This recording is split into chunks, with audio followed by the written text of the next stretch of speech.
we have a very special marching contingent and band from France. The band is music of the French Foreign Legion. भी जो बहुत सारे जो French soldier हैं वो आए हुए हैं इस वक्त, जो है वो रिपब्लिक डे पे परेड भी करेंगे कि ये भारत मतलब चाह क्या रहा है, खत्ते में कोई थानेदार बनना चाह रहा है, यहाँ का कोई वडेरा बनना चाह रहा है, क्या चाह रहा है के ऊपर। बिकॉज रिपब्लिक डे आपको होता है हर साल, ये बड़ा इंपॉर्टेंट इनका डे होता है, उसमें अपने मिलिट्री पावर ये शो करते हैं और हर साल ये कोशिश करते हैं दुनिया के किसी बड़े मुल्क के सरबराह हुकूमत या सरबराह मुमलकत को वहाँ पर मेहमान खुसूसी के तौर पर बुलाएं। अब अजीत डोवल साहब जो कि उनके नेशनल सिक्योरिटी एडवाइज़र हैं, उन्होंने तो ओपनली कह दिया है कि हम पाकिस्तान को नहीं छोड़ेंगे। यहाँ तक के साथ ही ये भी डेवलपमेंट नजर आ रही है कि 26 राफेल और 6 न्यूक्लियर प्लांट्स की बात की जा रही है। तो कि हम बलूचिस्तान के अंदर सेसेशन करवाएंगे और आज़ाद कश्मीर जो हमारा है उसको भी हम वापस हिंदुस्तान में हज़ब कर लेंगे। ये उनका ओपन स्टेटमेंट है। इंडिया की तरफ से हमें एक नई चीज ये देखने को मिल रही है कि उन्होंने अब ये एक ट्रेंड बना लिया है कि दुनिया का बड़े से बड़ा लीडर वहां पर पहुंचता है और वो उसको लेकर रोड पर निकलते हैं। कोई कसर नहीं छोड़ता। हम देखते हैं कि हमेशा आगे आगे रहता है, हमेशा तैयार रहता है, कोई मौका हाथ से जाने नहीं देता है। जय हिंद दोस्तों, आज है 75 रिपब्लिक डे के आप लोगों को हार्दिक शुभकामना। भारत ने इस रिपब्लिक डे के लिए फ्रांस के प्रेसिडेंट को मुख्य चीफ गेस्ट बुलाया था।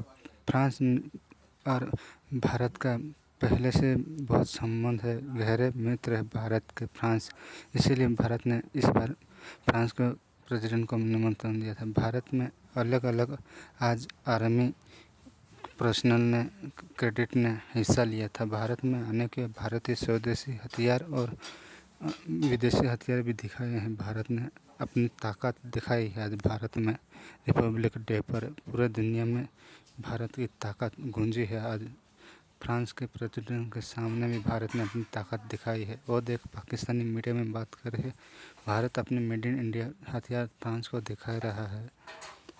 जय हिंद दोस्तों। रिपब्लिक डे पर फ्रेंच प्रेसिडेंट मिस्टर मैक्रोन जो कि इंडिया पहुंचे हैं और चीफ गेस्ट हैं इस रिपब्लिक डे पर, उनका और इंडिया के प्राइम मिनिस्टर नरेंद्र मोदी साहब का एक ऐसा रोड शो नजर आया है कि जिस पे दुनिया के बड़े लीडर्स उस रोड शो पर हमें नजर आए, एक दूसरे के साथ हाथों में हाथ डाले, खुशगपियां करते हुए।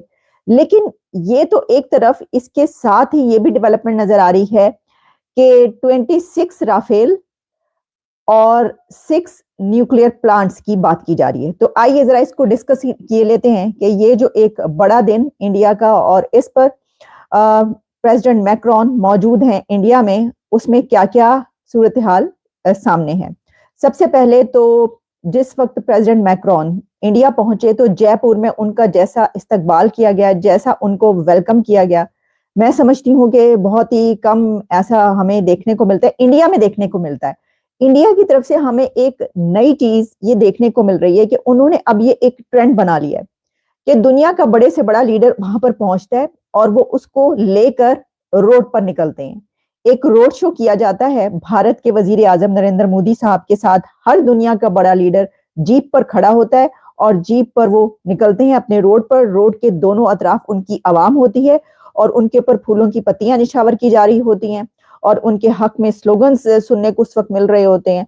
और इसके अलावा हम देखते हैं कि वो उस रोड शो में एक ऐसा भारत का कल्चर और वहां की रिप्रेजेंटेशन नजर आती है कि जिसको पूरी दुनिया देखे।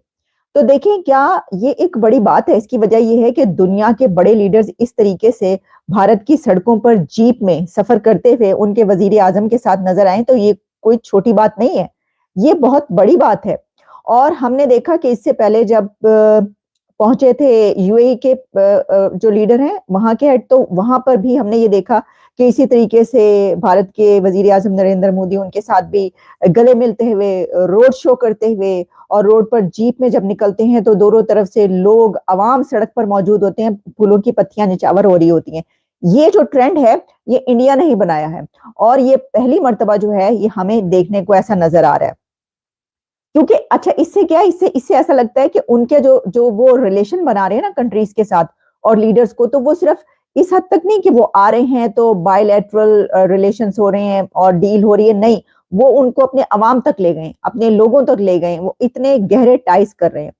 अच्छा, जैसा मैंने आपको कहा कि इससे पहले कि हम रिपब्लिक डे की और बात करें, मैं आपको कुछ ऐसी बातें भी बताऊंगी शायद आपको इससे पहले ना पता हो, शायद पता भी हो, कुछ बड़ी ऐसे पॉइंट्स भी हैं। लेकिन सबसे पहले तो उस डील की बात करते हैं कि ये कहा जा रहा है कि इसमें जब जयपुर पहुंचे हैं प्रेसिडेंट मैक्रोन, तो उनको हाथों हाथ लिया गया और वजीर आजम मोदी ने उनके साथ कई जगहों पर उनको लेकर गए, जहां पे के 17 सेंचुरी का एक फोर्ट है, वहां पर वो लेकर गए। और इसके अलावा उनकी मीटिंग भी हुई है, और मीटिंग में ये बात कही जा रही है कि बहुत ही अहम पॉइंट्स डिस्कस हुए हैं, जिसमें 26 फ्रेंच राफेल फाइटर एयरक्राफ्ट की डील की भी बात की गई है। तो आप समझ सकते हैं कि ये जो प्रेसिडेंट मैक्रोन इंडिया पहुंचे हुए हैं, वो चीफ गेस्ट तो हैं ही, रिपब्लिक डे पर हमेशा होते हैं। इससे पहले अल-सीसी भी थे, और भी हर रिपब्लिक डे पर उनका दुनिया का कोई ना कोई बड़ा प्राइम मिनिस्टर, प्रेसिडेंट, कोई ना कोई लीडर उनका चीफ गेस्ट होता है। ये तो कोई नई बात नहीं, ये तो उनकी एक उन्होंने बना लिया अपना तरीकाकार। अच्छा, ये 26 फ्रेंच राफेल एयरक्राफ्ट जो हैं वो कहे जा रहे हैं, और इसी के साथ 6 न्यूक्लियर रिएक्टर्स की डील भी इंडिया और फ्रांस कर रहा है। और इसमें ये है कि ये जो है, the two leaders are expected to continue discussions on India's plans to purchase 26 French Rafale fighter aircraft for its navy. और इसमें ये कि ये approved by India's defence acquisition council last year, और council also approved a plan to purchase 3 Scorpene submarines और jointly developed by France and Spain. तो सिर्फ 26 Rafale aircraft ही नहीं, बल्कि इसके अलावा 3 स्कॉर्पियन सबमरीन्स, और जैसा मैंने आपको बताया कि 6 न्यूक्लियर रिएक्टर्स। ये इतनी बड़ी बड़ी डील कार्ड्स पर हैं, ये इंडिया और फ्रांस के बीच ये मुआहदे हो रहे हैं, वहां पर ये एग्रीमेंट्स होने जा रहे हैं। और इसमें फ्रांस जो है has already delivered 36 Rafale fighter aircrafts ordered by the Indian air force ने। पहले ही फ्रांस से 36 राफेल एयरक्राफ्ट्स ले रखे हैं। और फ्रांस जो है वो सेकंड बिगेस्ट डिफेंस सप्लायर कहा जाता है इंडिया का, और इनके टाइज बहुत गहरे हैं, बहुत पुराने ताल्लुकात है। अच्छा, ये जो मैं आपसे बात करी थी अभी, वो जो परेड है रिपब्लिक डे की, वो जारी है इस वक्त, और इसमें आप ये देखिए कि जो कुछ ऐसे पॉइंट्स जिसके बारे में मैंने आपसे कहा कि उसके पर भी बात करेंगे, वो ये है कि जब हम हिस्ट्री में जाते हैं तो हमें पता चलता है कि ये जो रिपब्लिक डे है, इसमें इंडिया के जो पहले इसमें सेलिब्रेशन थी इसकी, तो Indonesia's president Sukarno was the first chief guest to witness India's first republic day parade. उन्होंने अपनी पहली रिपब्लिक डे परेड पर सुकार्नो को बुलाया था, इंडोनेशिया के प्रेसिडेंट को। अच्छा, फिर एक मर्तबा इंडिया के इस रिपब्लिक डे पर पाकिस्तान के भी गेस्ट मौजूद थे, और वो थे Pakistan governor general Malik Ghulam Mohammad was the chief guest for Rajpath inauguration in 1955। 1955 में 1955 में पाकिस्तान के मलिक गुलाम मोहम्मद जो थे गवर्नर जनरल, वो वहां पर एज ए चीफ गेस्ट के तौर पर गए थे। इस मर्तबा जो थीम है रिपब्लिक डे का, वो है जनाब इंडिया मदर ऑफ डेमोक्रेसी। देखे ना, अब कैसे कैसे वो थीम लेकर आते हैं अपने, और अब उन्होंने इस मर्तबा रिपब्लिक डे का थीम अपना इंडिया मदर ऑफ डेमोक्रेसी रखा है। वो बता रहे हैं कि 5th लार्जेस्ट इकोनॉमी